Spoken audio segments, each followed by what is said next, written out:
All right, man. Welcome to Mikey Angelino Sports. All right, let's talk about the Jake Paul versus Tyron Woodley fight, part 2. All right. Jake Paul, man. He's improving. I like the kid. He's a YouTuber. He's improving as a YouTuber, not as a fighter. Any professional or amateur boxing fighter will beat him. So let's not front. But I like him. He could beat the Mario Lopez's, even the Chavez Jr. Is he a YouTuber? What is he? I don't know. That guy's a weirdo. How about that? He could beat like a celebrity or a YouTuber. He's getting good, man. Hey, he's putting work in the gym and he's improving, man. He showed patience in this fight. He showed a lot of patience, meaning he had a game plan. He had a game plan, and he also faced adversity. He got cut on top of the eye in the forehead, and it was messing up his vision a little bit, and that's facing adversity. And he overcame that adversity, and that tells you a lot about a fighter, man. No matter what, YouTube or whatever, he's getting better, and I love that about fighters. When you face adversity and you overcome that adversity. So Jake Paul, hey man, that was pretty. I respect that. He listened to his corner, man. He has good cornermen.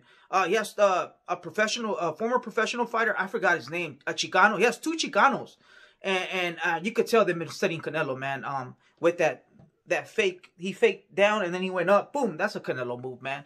And you know they're studying that. And Jake Paul keeps calling out Canelo for a reason, man. He studies him and he wants to be like him, man. So you know what I'm saying? So yeah.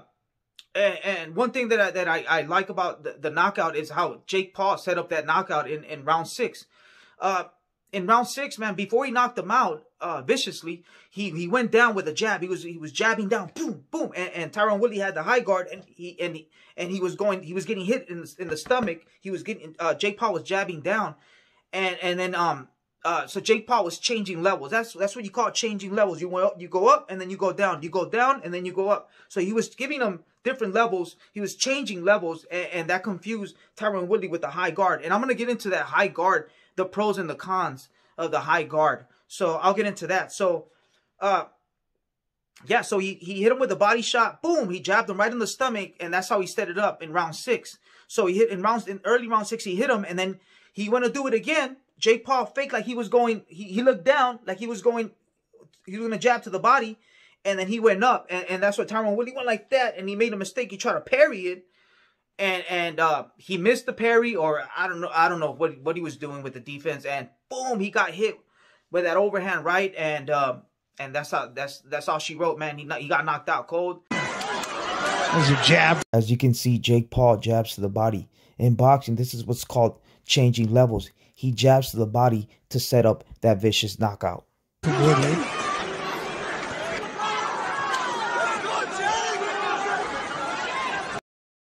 Boxing is a game of chess. Now, because Jake Paul changed levels and he jabbed him early in the round, now Jake Paul fakes down and then goes up, boom, and knocks him out cold. That's changing levels. That's science. The sweet science of boxing. All it took is one.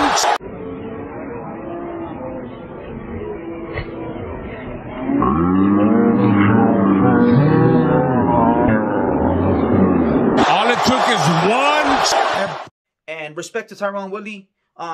Hey, you respect anyone that goes up there. He got knocked out, man. And hey, and what a vicious knockout. What a knockout by Jake Paul. He's getting better, and I like it. I like how he set it up. You go down, boom, you fake down, and then boom, he got him, man. So he changed levels. He was patient, listened to his corner. I like that, man. I like that by Jake Paul. All right, so let's talk about Tyron Woodley. He's a former UFC fighter.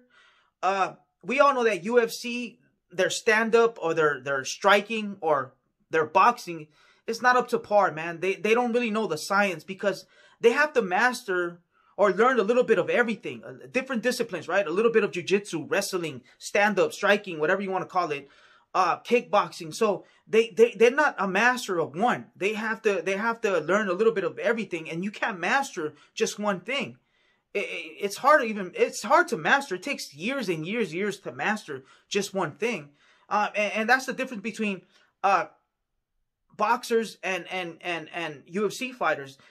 there's a lot of fighters, a lot of wrestlers and that tried UFC, and they adjusted because you have to learn a little bit of everything.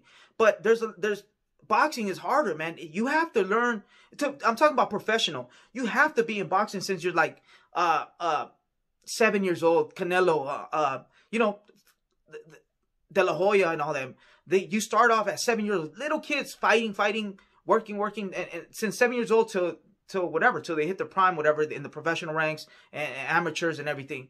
So yeah, and there's anomalies. Yeah, what's his name? Wilder and a lot of fighters, they started late at 21. But as you can see, you can see Wilder, there's a lot of fundamentals, a lot of holes in his game because he started boxing late.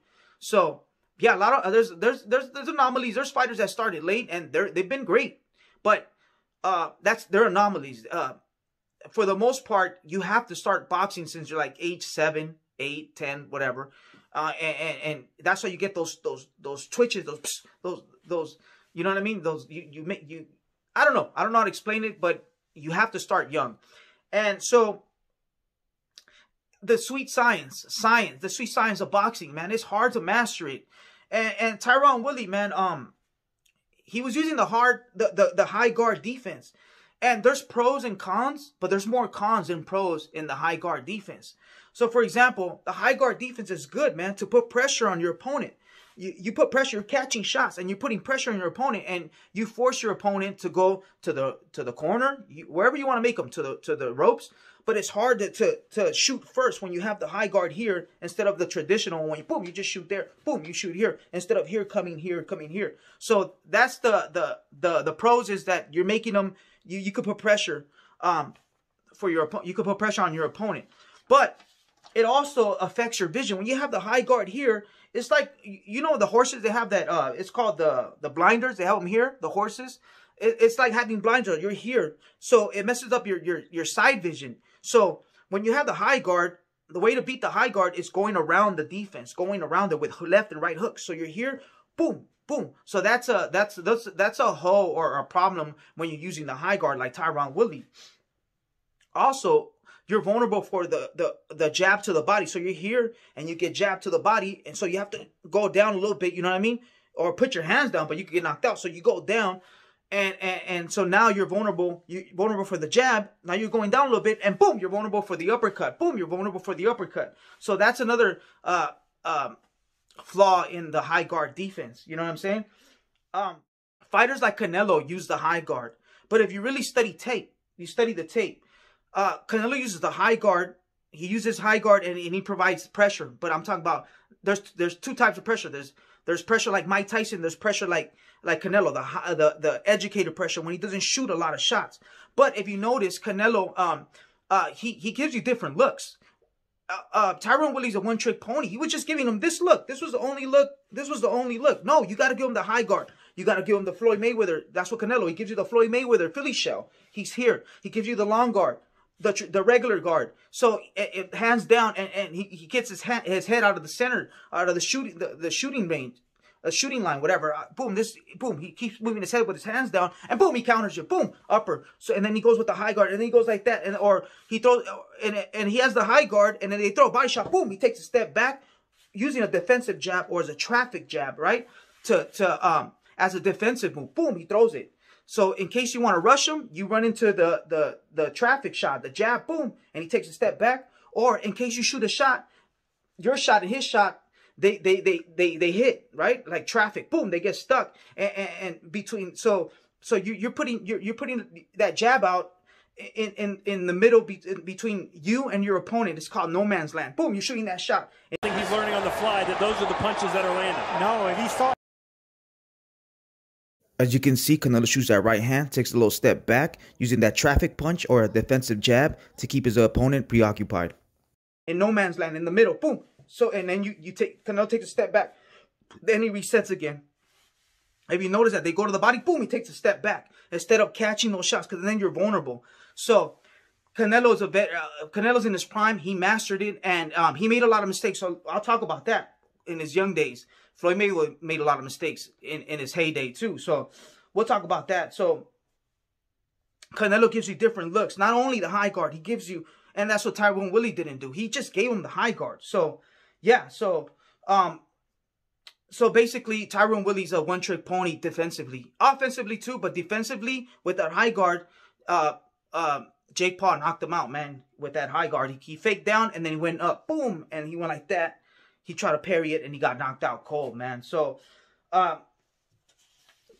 you have to give your opponent different looks, like I said. All right, so another con or another flaw in the high guard defense is being in the ropes. You have the high guard defense, and you're in the ropes. So so you have the high guard. Now you can't go nowhere. You're in the ropes, and you have the high guard here. Your opponent, if he's crafty, he knows what's up. He could push your hand down. Boom, push your hand down and shoot. Put your hand down and shoot. Lomachenko, Fernando Vargas, the Garcia family, the Big G, they mastered that. The first time I seen that was Fernando Vargas. He used that. He had his opponent in the ropes, and then boom, le bajaba la mano. He used to push the glove down and boom, shoot. Push the glove down and shoot. Boom. That's the Big G. That's Lomachenko. He does that. So, young Canelo, before Canelo hit his prime, after the Triple G, this was a totally different Canelo. After the Triple G, man, Canelo is levels above everyone in the boxing game right now. But pre-post Triple G, when he fought Liam Beefy Smith, Canelo was using the high guard, but he was making a lot of mistakes, and these mistakes I was talking about. Canelo, I remember in the fight with Liam Smith, Canelo had the high guard in the ropes, and crafty Liam Smith, what he was doing was just pushing Canelo's hand down and boom, shooting over him. Pushing Canelo's hand down and shooting over him. So, and Canelo learned from that mistake. Young Canelo learned from that because he doesn't get caught now. Yes, and both guys are superb counter body punches. Right, even if Liam Smith is... As you can see, young Canelo has his back to the ropes. Leon Smith recognizes Canelo's high guard defense, therefore pushing Canelo's glove down and shooting a shot over him.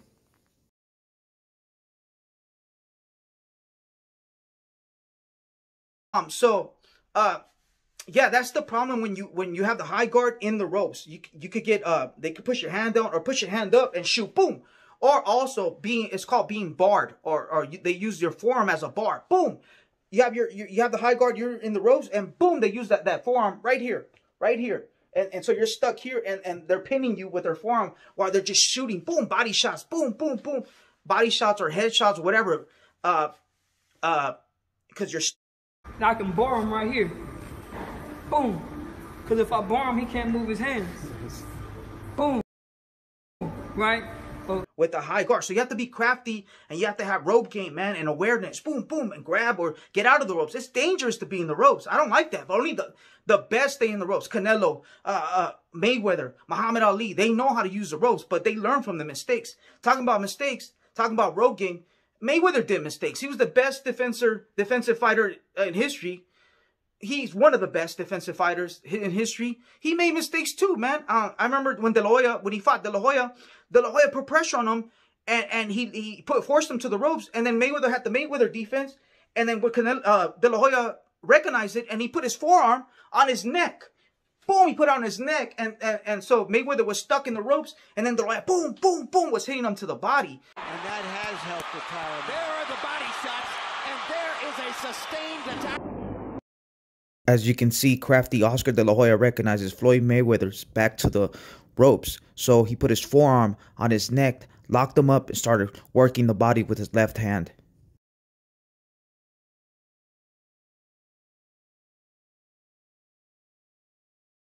De La Hoya recognized, and he had a game plan, and that was a flaw in the Mayweather defense, and Mayweather learned from that mistake because no one else has ever done that to him.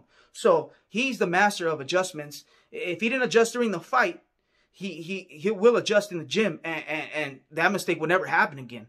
Floyd Mayweather doesn't make two mistakes in two different fights, man. He adjusts and he learns from mistakes. So yeah, man, if you look at the tape, man, De La Hoya, boom, put the forearm, bah, bah, bah. He had him in the ropes with the forearm, and he was hitting him in the body, boom, boom, boom, boom. So you have to have rope game awareness. And be careful with that Philly shell, and be careful with that high guard, because they could put your hand down, they could bar you, or they could put your arm up, boom, hit you to the body. So that's the mistake Tyrone Woodley did. He didn't give his opponent, like I said, different looks defensively. You know what I mean?